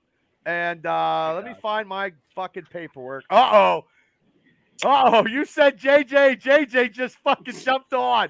Oh, you're in trouble now, Coleman. What's up? JJ, how's it going? You must have heard your name being mentioned. And you're like, "Oh, them son of a bitches, I'm coming on." What's up, guy? He said, he heard his name. It's like Beetlejuice. Yeah. It was Beetlejuice. There he was. JJ shows up. JJ, always a pleasure, brother. Thanks for tuning on. And if you have any comments, please write them on. Because Jason said that Larry ate all the stuffed shells. He was stuffing his face. So let's get to this the main event in Saudi Arabia was the undisputed WWE Tag Team Championship. The champions, Sami Zayn and Kevin Owens, which is surprising that Sami, everything got patched up and whatever, and God bless America. And what he wore when he came out. Yeah, and, those are the champions versus Roman Reigns. And, hold on, Solo Sikoa. Yes, there you go. Yeah, okay. Yeah, I know. If I don't practice my enunciations, they get messed up. It's, Yeah, the what you earnest guys that are watching criticizing. don't know is we don't rehearse ahead of time, and you can definitely tell by Bubba's name placement. So Yeah. if you ever You thought just that we see me. script this, we definitely don't. Yeah. I can't pronounce Steelers. I can't pronounce anything anymore. I'm just Stillers. Steeler. The man eats pickles, but does he drink the juice, Larry? That's your question right there. Do you drink the juice, Larry? Sometimes Oh, okay. Okay. for So heartburn. everybody in the panel, once again, everybody picked the champions to retain, except for this dumb asshole who does this podcast, Name took Bubba. Roman and Solo. Did you say So- dumbass hoe? No, I'm not a dumbass. Oh, I Oh, thought you said dumbass hoe. No, I'm telling his wife. No, Bubba's long out of his hoeing stage. I don't. Yeah, He's I, locked down now. yeah, I'm under lock and key now, man. Yeah, Ball my and chain. hoeing days are over. Planting the garden, they're done. So anyway, let's go, Chris. Your take on this main event? Uh-oh. Yeah. Well, wait, before you do, he says, Coleman, I'll see you soon. That's what JJ said. I'll be waiting. You know where to find me. Okay. Go back. I'm sorry. I get you Um, off the beaten path. These extreme They wrestling could have podcast gave guys, I'll Rhea tell you. and Natty some of this time. They went a long time. I think there was nearly an hour left in the show when they started entrances. You're absolutely right. And this drug on for quite a bit. Now, granted, the entrances were very entertaining with Sammy grabbing the mic and speaking in Arabic, and I believe it was Arabic. Yep. You have to forgive me if it wasn't. Pretty sure. Great. that got a good pop. Great pop from the crowd. It was Yeah. it was a good moment there. Letting them soak that up. Great. But No. there was that went a long time, and then you get to the finish where the ref gets knocked down, and then nothing happens for another referee doesn't show up for 5 whole minutes. I timed it. Yep. So unless that referee was stabbed by the trident of Aquaman himself, Well, he he couldn't should because he either was be in back Fast on and his Furious. feet. He was He was too busy doing mimosas. Fast and Yeah. Furious. Momoa ran him over with his trident car. Oh, shit. And but no, like it kind of drug the whole finish down for me, and it went on too long with the Usos, missing Sammy and hitting Solo, and the whole kicking Roman and doing all this and all that. That could have happened after the match. It didn't need to happen during the match, and Right. it also Took away it from the also match. slowed everything down and made the business look phony because everybody by now knows that there's 12 dudes sitting up at the monitors that could have sent another referee down to the ring when they saw the first one get knocked down. So the fact that another referee didn't show up for 5 whole minutes just makes it look phony as hell. Do you think they only brought 2 referees over? One was in the shitter and they didn't have it, so he was No, because they probably had like, the third referee for the ladies' They match. didn't have any cotton. Now they had Walmart brand toilet paper. Yeah, It took a yeah. while. I agree with you. It was just too long, and whoever's like, you think that they would actually book some of the stuff that they need to and book it to a precision key to make it seem more whatever it needed to be. Like Instead of making I bullshit. have no problem with them doing what they did. Like, okay, so like it just should have happened faster. Referee gets knocked down. Owens grabs Roman, pow, down through a table or whatever. Solo's in the ring with Sammy. The Usos could have come in, bang, hit Solo. Roman's like, "What are you doing?" 1, 2, 3, it's over. Then Roman can get into it with the Usos. Then they can do their spiel. They can send the crowd home happy that way rather than sucking up this 5 minutes in the middle of the match, dragging down the momentum of the finish. Yep. That's my humble opinion, but what the hell do I know? You know a lot of stuff. Hey, JJ says, how dare you besmirch the bloodline? Fuck the bloodline. JJ's he's bringing the heater. Bringing the man. heater, guy. He's bringing a heater. I'm Yeah. not stealing his Dropping trademark. bombs. That's an extreme podcast slogan. I just I'm not scared, guy. there we go. Let's keep it Goddamn. moving, guys. Ryan, thanks for tuning in. Paula Larry's like, these Shellhammer-Gasson, thank you. motherfuckers are taking our slogan right in front of us. And I could never do this. This would be a nightmare, and I could never, ever do this. And I would make up people's names, Craig. I could never do that. It's not yours if you didn't copyright it, guy. I would never, ever be able to do that, Craig, in a million years. A New Japan AAA show, Bubba's head would explode. Jason Reese, shots are fired. Okay, guy. We'll see, guy. Oh, Jesus, God almighty. Now, Shane, what do you think about this match? Chris wrapped it up with a bow. It's pacing. It's the pacing seems off for me. We're waiting, and then the payoff. It was a fantastic story. It just wasn't executed well. Yeah. Okay. Lair, do you have any comment based on the ending of this main pay-per-view match besides Fast and Furious? Could you give us a little bit of extreme podcasting expertise right now? Well, I think I did call it that the Usos were going to turn on Roman. Am I right? I believe you did. Yes. Yeah, you called everything. You did, Larry. I did. So I'm kind of happy with that because main event Jay and what's his brother's name? Jimmy. Thank you. They need to go on their own. Yep. But I did see that Rikishi's coming into this bloodline storyline. Is he for real? I saw that as well. The rumor is Rikishi's making a comeback to appear. Yep, and he's gonna be involved in this somehow. Oh my gosh! Just one more legend to pull out and waste the rest of the talent that we already have. That's oh my God! Well, what do you think about this match, Rich? I liked it overall. Again, I love the intro. It was probably my favorite intro, one of my favorite intros of the night. I love Seth Rollins, so I'm always biased. I always go with Seth as my favorite intro. But no, the intro was great. The storyline, like everybody's been saying, was a really good storyline coming in. I think it was pretty obvious on this one. The Usos were going to have some impact on this. We weren't sure how much it was going to be or what was going to happen. I knew it was going to cost the match. I wasn't sure if it was going to be them drop kicking fucking Roman per se. But again, I agree with what Chris said. The initial super kick could have happened. Roman being completely fucking like shocked. Match ends. Then he comes in the ring and starts shoving them, and then maybe we have a little bit more of an issue at the end. I think that would have been way more impactful. I think it would have made the match way smoother, way cleaner, way faster. So really, it was just a lot of there was a lack of cadence. There wasn't much flow. There was, and then it ended very quickly when the Usos got involved. But overall, happy the bloodline's down. Actually, I'm excited for a SmackDown episode for the first time in probably 2-3 years. I want to see what Roman says at his very next appearance here on Friday. But yeah, I agree with Larry. It was time for the Usos to get out underneath of the shadow. And get back to doing what they do best, which is just fucking tag team wrestling and whatever, and no more of this Roman bullshit.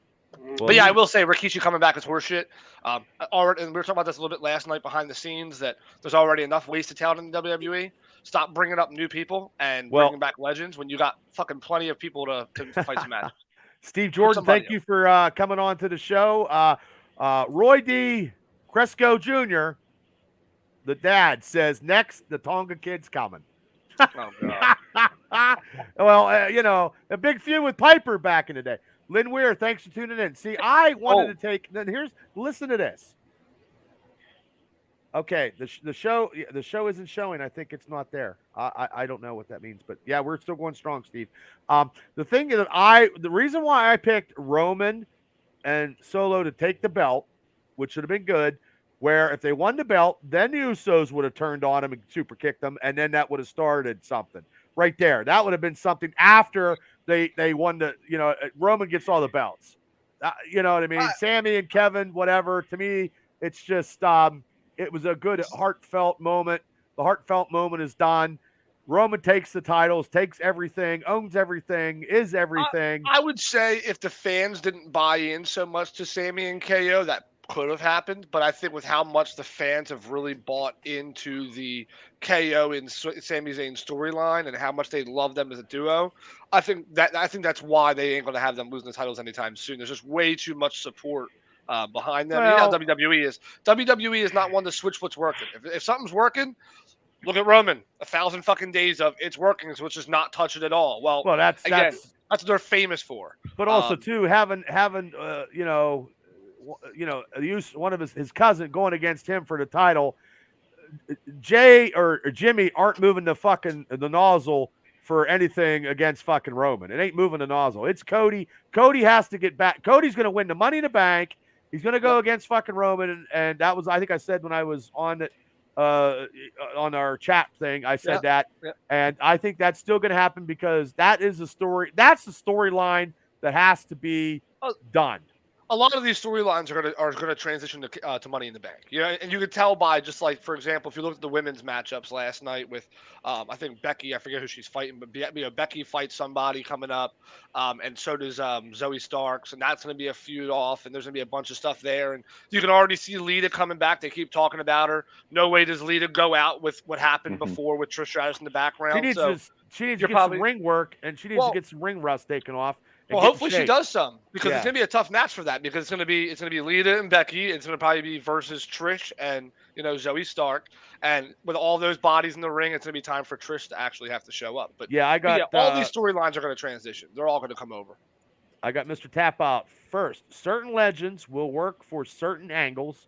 Second, they are good for the locker room, aka helping out the younger guys. And Steve Jordan sounds like the thing with the Roman family thing, a fallout soon, and it's showing. Yes, it was coming. It's shown its head. But where do they go? Roman's going to be the victorious guy in this whole thing anyway against his cousins. There's no doubt. I mean, that's just money. All this time he was head of the table. It's just nobody told us it was from IKEA, and that's why the table's crumbling. The table only lasts about a year or so before it starts to crumble from IKEA. Well, do you guys think, before we wrap up our show, before I give the picks and stuff, do you think, each one of you guys, do you think this is the greatest WWE storyline in all time? Chris? No. Shane, you says no? No. Okay. Chris? I don't think the greatest storyline. The greatest storyline probably in the last 10 years. Okay. I have to agree with Chris. Okay. Rich? I'm on the same boat. Definitely not of all time, but definitely the last 10 years, it's definitely one of the top ones up there. Okay. Yeah, I could agree with the 10 years. Not of all time. I mean, it's also one of the longest running storylines of all time. I mean, it's been a long time they've been running with it, whereas there's been some great storylines that were just a lot shorter. And I think they capitalized on a lot of that stuff back in the day where, Undertaker and Kane was a couple month thing, but that was a great one in my opinion. But that's the best storyline. It didn't go on for years. It wasn't one of those things that went on forever. Storyline from many years ago.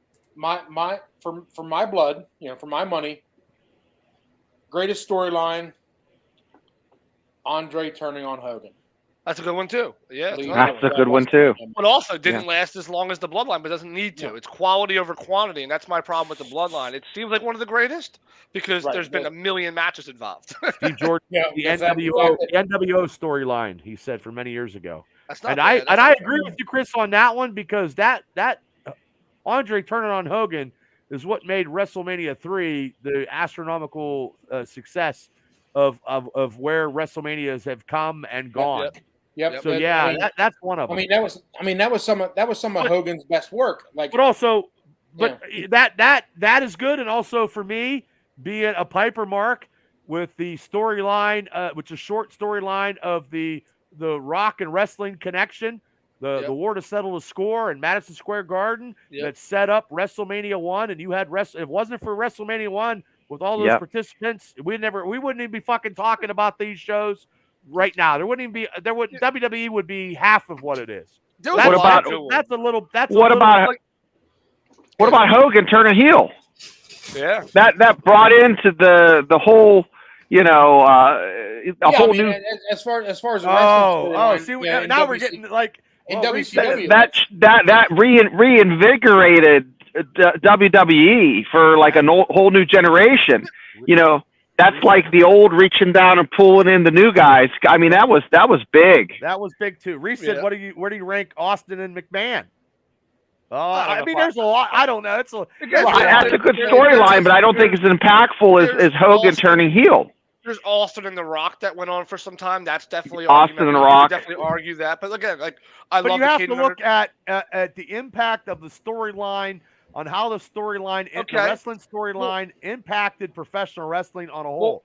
Well, the first one I mentioned, I think, is huge. Kane and Undertaker was a huge one. Yeah. I mean, like, it was No Way Out, I believe, was the Buried Alive match. That's when we transitioned back to the Dead Man storyline, which But I don't think then that stayed ever since. that didn't that was probably that I don't think it's like not like maybe all of good. wrestling, but I mean, it definitely impacted it as far as creating the best persona of all time. Yes, in my yes, opinion. but It would be a top 5 for me. Right, but was that a better money draw than Andre versus Hogan? Or Well, no, I wasn't alive. Well, back then, no, but that's for me. Lair, what about you? What's that? What about you, Lair? Sorry, about what? best About WWE the best storyline. Best WWE storyline, Lair. Guy, come on. Guy. Ooh. God. I mean, I don't know. That's tough. That's a hard one. It really is. Based on money, based on revenue, based on whatever, I would see the Hogan thing would probably be the top, I would say. Hogan turning heel. My thing is, Hall and Nash, yeah. I didn't live it, but for me, it was hard. Yeah, it would be. It's very, very hard. It's everybody's opinion.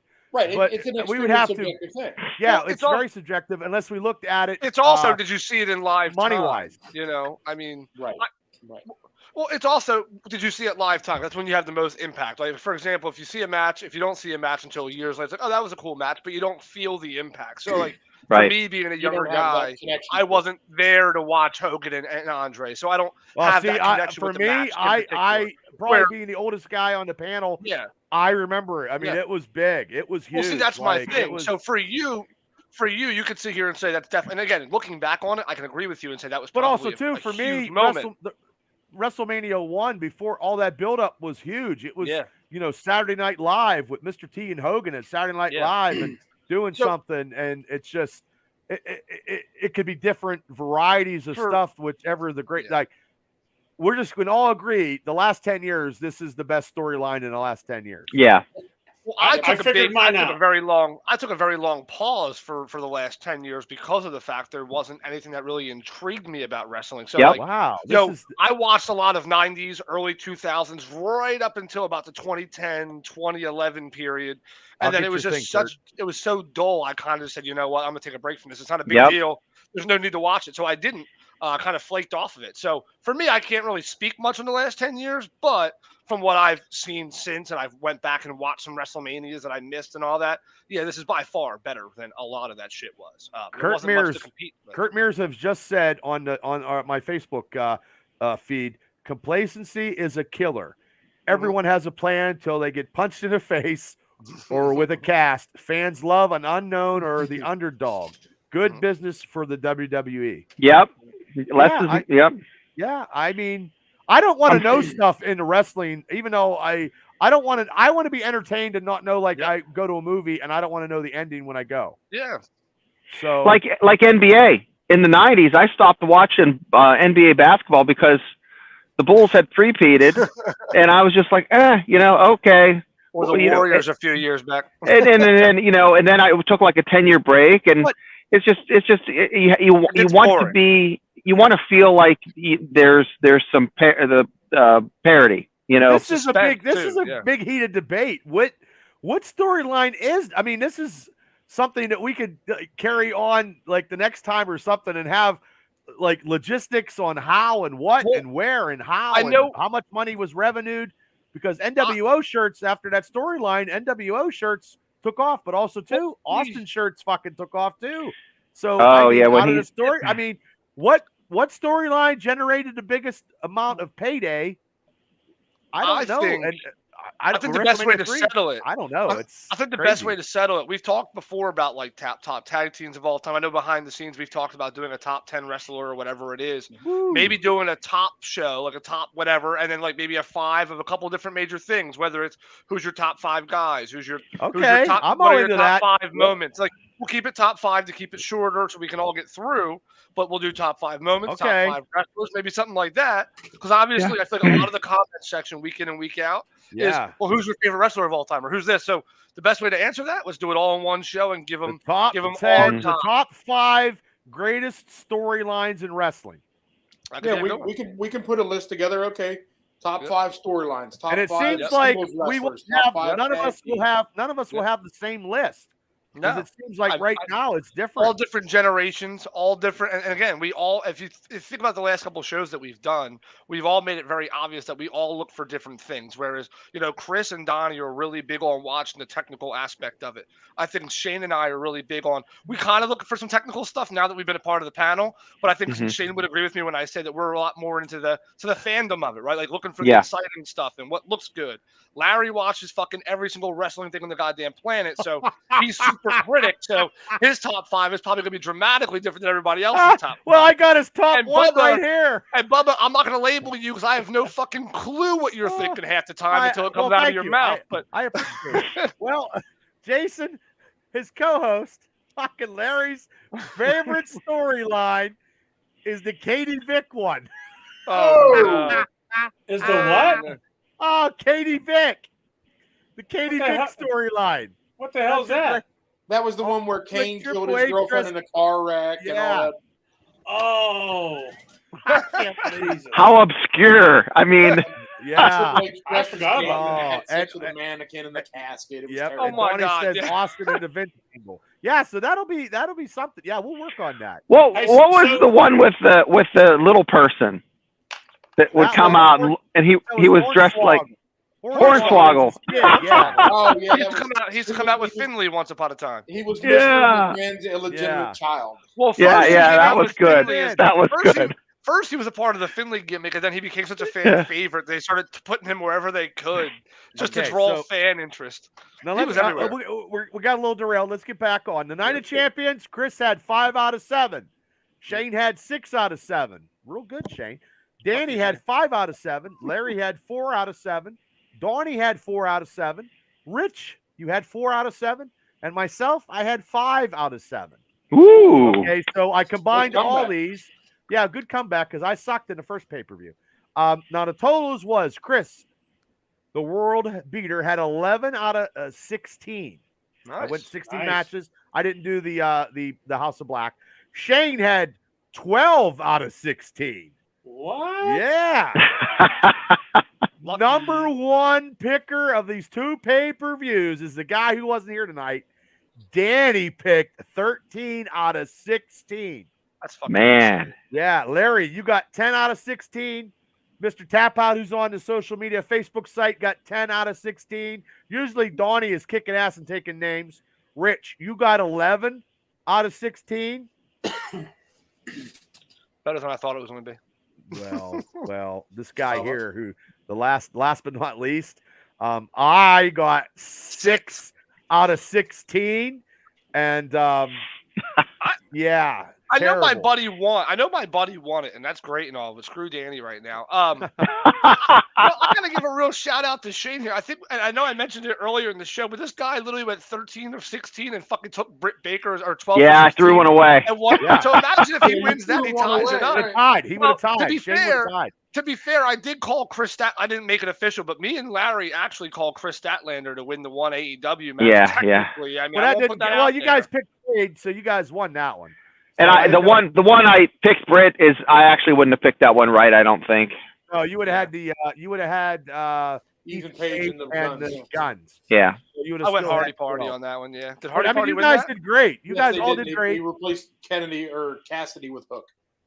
Oh, okay. But hey, in the comments section, let us know what you want to see on the show, and Bubba will make it happen. Yeah, and I love the comments from everybody that tuned on my personal social media Facebook page. That's where I get all the comments that I read to the guys. So I read it right here, and I want to give a shout out for everybody that tuned in. I usually try to say hi. I do it on all my shows, but this is a little technique that hopefully it's a grassroots campaign, and we're still going strong. I still love doing these shows. Now we have we have a show where we got to come up with 5, and we'll do that because I don't know when the next pay-per-view is. I don't know July, offhand. Money in the Bank. Okay, there we go. And it'll be a WWE, and we might be able to, probably now we could probably get one of those topics on that because we just and he'll be he's bouncing back. He'll be bouncing. Donnie will be back. Mr. Tapout will be back for sure. And we can do that. We can do one of those topics while we do our pick shows. And we could do that probably every pick show to combine that so we don't get off canter. We could do the picks and then we could do our top 5. We could do that. That'd be good. That'd be great. Or do one show in like 2 weeks because there's no nothing going on. I like that. Pick show. Yeah. Okay. Yeah. Yep. We'll do that. We'll do the 5 greatest storylines, and then we'll put our noggin together and come up with another 5 topic, and we'll do 2 5 topics on that show. That'll keep it. That'll keep it. I like doing top 10s for both. Too long. Top 5 jobbers of all. Yeah, top 5 storylines. I think would be great for.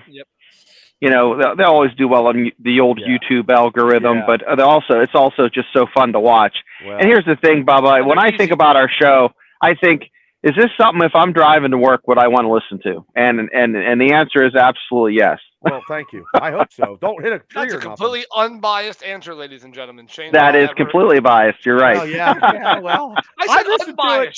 I listen to it to see how many words I fuck up. And my enunciations are terrible. And I don't have my glasses. I don't have my glasses on because I got a reflection, and I would like to do a different studio look, but it is what it is. You hit Natalia. You hit Natalia.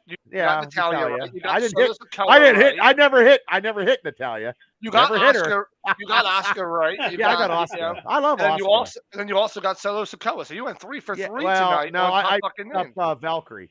Yeah, you missed Taya Velcro. I wasn't here for that. Okay, 3 Taya Velcro. Listen, Velcro. Just like your picks went, you went 3 for 4. You got a higher percentage on your name in the game. So I 1 for 9 in the AEW. That was terrible. But hey, before I get out of here, I'm gonna let you guys give out a shout and tell me what you guys got going on. So I'll start with you first, Rich. What do you got going on, brother? That you can plug. I have nothing this week except for the fact that I need my throat to feel better by tomorrow, so I can not miss another day of work, and that's about it. Okay, we'll get well, brother. Drink some ginger brandy or something. I'm just trying to swallow as much water as I can, just trying to ease my throat a little bit. Water. This fucking bullshit again. Okay, water, Larry, what do you got, brother? You got a show this week or anything? What do you got? Yeah, tomorrow we're doing our Fallout show of the pay-per-views over the weekend. Okay, what time is that, Larry? 7 o'clock on Facebook and YouTube. We will be live. I'll definitely share it. And also, we're getting some rumblings that there's some people that think they can out-eat us in chicken wings. Who would that be? We'll see if they step. I have no idea. We'll see if they step up. How many can you eat in like 5 minutes? Whew. We'll find out. Ooh. He knows. He doesn't want to tell. He doesn't want to. I tell you what, I spent $36 at Eaton Park yesterday, and I won't do it again. So, I just they don't make good food at Eaton. Bubba, what's the over and under when you eat that much of Eaton Park, making it back to the house without shitting yourself? Well, if I do shit myself, I'm pulling over the road because I really don't give a rat's ass anymore. I did that with my wife on my second date. Oh, Jason Reese says, "Put up or shut up." I'm not eating wings. I'm not saying nothing, Jay. Night, Rich. Hey, see you, Rich. Take care. Rich. I'm not saying anything, Jay. I don't want to be. I can't eat like I used to. But don't challenge me, Jay. Don't challenge me. I'm a blizzard eating king, man. But I don't know. We'll have to see. Or banana splits. But I'm trying to get in shape. I just ruins it. What about Bob's Pizza? Oh, shit. Oh, man. That is definitely. You have to have an iron stomach for that Bob's Pizza. Yeah. Well, they use a special kind of grease. I tell you what, we can try. You guys, if you guys come to Bob's, I'll meet you there and I'll eat a Wapo. I'll actually come have some Bob's. I haven't had it in forever. Yeah, you come to Bob's, you get 5 squares. Hey, I could eat 5 pieces of pizza, Wapo, and a root beer for $11. The Bubba special. What the hell's what's a Wapo? You have to try it, Larry, in order to. A girl I used to date. No, it was it's like Italian. And the bread is so good. It's like Italian. I just get no onions. It's like an Italian hoagie. It's like the bread is like a calzone crust over, but it's cooked the whole way through, and then they put the Italian sub inside of it. I dated some skeezers, Larry. What can I say? Back in the day, they weren't worth a blood fucking nickel. But anyway, yeah, if you guys come to Bob's, it's so hard. I was thinking of places to eat yesterday, and that's why I went to Eaton Park. But yeah, just I'll share your show tomorrow, and yeah, no problem. I always share your stuff, man. I love your stuff. I got something to plug, Bubba. Yes, real quick. Just getting ready to you, Shane. Go ahead. Okay. New Hope Assistance Dogs. They're in Warren, PA, and they source diabetic dogs, dogs for seizures, therapy dogs.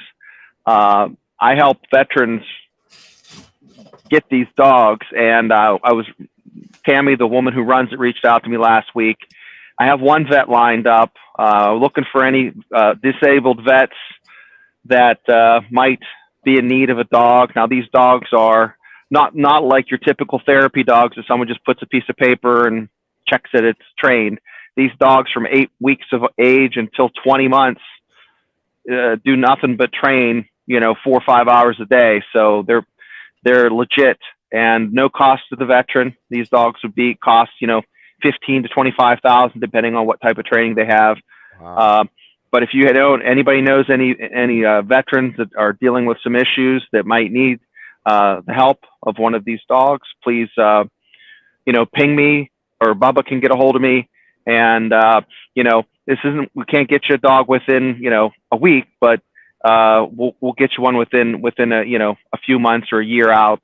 But, just New Hope Assistance Dogs. Do you have any stuff that I could share on my social media stuff, Shane? If you have something, send it to me, and I'll try to share it for you.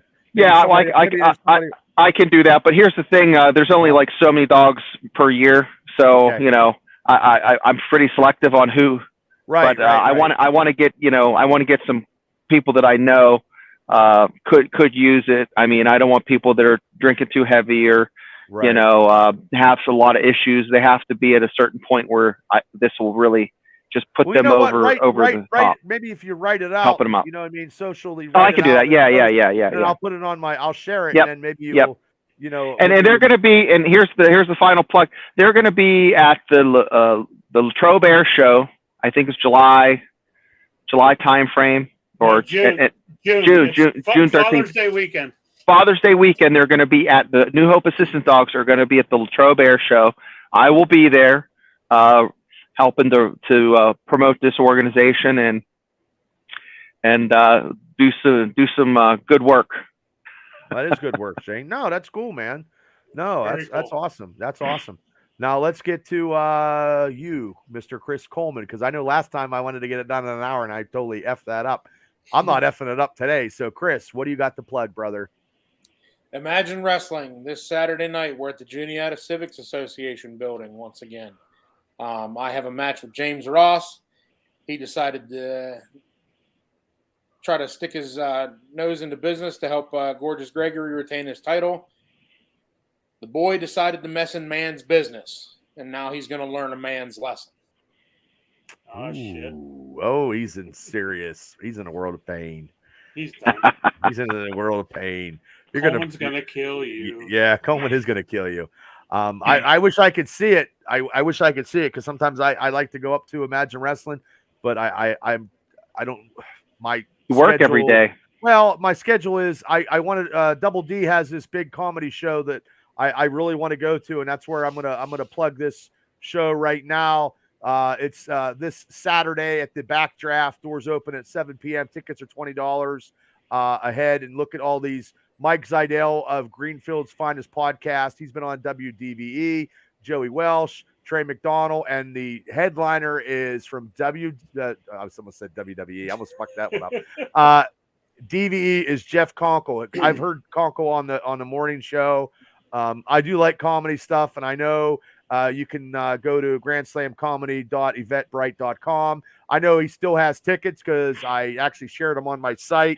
I need some comedy in my life. You get food and drink specials and it's helping a good cause. It's helping, I believe, the Vinny Chuch's, I think maybe his baseball team.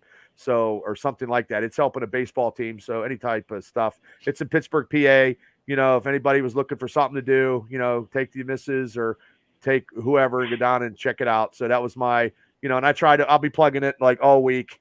And I've been trying to do that. Like I plugged Bob's Pizza and also Alley Cat Beverage, proud sponsors of the Triple B Experience Show. And if you're looking to sponsor the Triple B Experience Show, get a hold of me. We'll get some stuff. And also Watkins Boxing. We're getting Brandon's interview ready to go. It's going to be great. Brandon. Yes. We did a little practice rehearsal. He did great. We got some pictures of the inside of his facility, of his Golden Glove experiences that he's been coaching. And we're going to get that interview out as soon as possible. And there's some other interviews that I'm looking forward to doing. This podcasting stuff, as Larry can tell you, it's not easy. And we just share. We both do try to get the word out. So please hit, you see Extreme Wrestling Podcast on my Facebook. Please hit like and, subscribe to Larry's stuff and him and JJ and Reese. They got some funny stuff, man. So it's like a big thing here. We're just trying to help each other out, and that's the best that I can do. And also, too, please hit like and subscribe. Get me to 1,000 would be great. We're very close. I seen a couple people dropped out. Maybe I wasn't funny enough, but I want to say this before I leave. The Triple B Experience shows will be at 9 o'clock. My Steelers shows, the Triple B Black and Gold Dynasty shows, will be at 9 o'clock now due to summer. And also I have other stuff I have to do around the house. I can't get nothing done if I'm doing these podcasts. And, I mean, my grass will be 8 feet tall and I won't have nothing done. But I just want to say last week's on Facebook, the Triple B Experience on Facebook had over 500 views. So I want to thank everybody. I don't know what we did. We're working on it. And I also appreciate all you guys jumping on here, doing these wrestling mega cast shows and picking. I have fun. It's enjoyable. You guys bring the heat. You bring your knowledge. Shane brings funniness. Larry brings the pickles, and it's just a party. So, I mean, I appreciate it. And the other guys, Mr. Tap Out and Danny couldn't make this evening, but they still part of the show. Things do come up in everybody's personal life. And Mr. Tap Out said he'll be back. So, hey, guys, you guys have a great time. And you guys, thanks for coming on the show as always. And like I said, we'll do something in June about these top 5 stuff. I like this idea. So I'm going to get it under 2 hours would be great. So it is what it is. Hey, it's a show, people. We try to be entertaining, and we do a damn good job of it. So, Kurt Mears said, congrats, boys. We're done. Feels like I'm back home. Okay. Well, we're not drinking at the Wonderland, Kurt. We're not there yet, buddy. But you will be October 21st, brother. It'll be like a Wonderland party. Thanks, Jay, thank you so much. And tomorrow night, catch Extreme Wrestling Podcast, 7 o'clock. Catch their wrap-up show.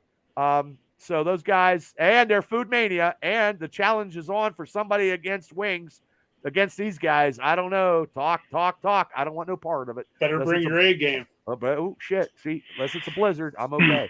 So, guys, thanks for coming on again, as always. I love having you guys. You guys are great. We are getting out of here as soon as I hit the friggin' thing. And Shazam, people. Thank you, and have a great night.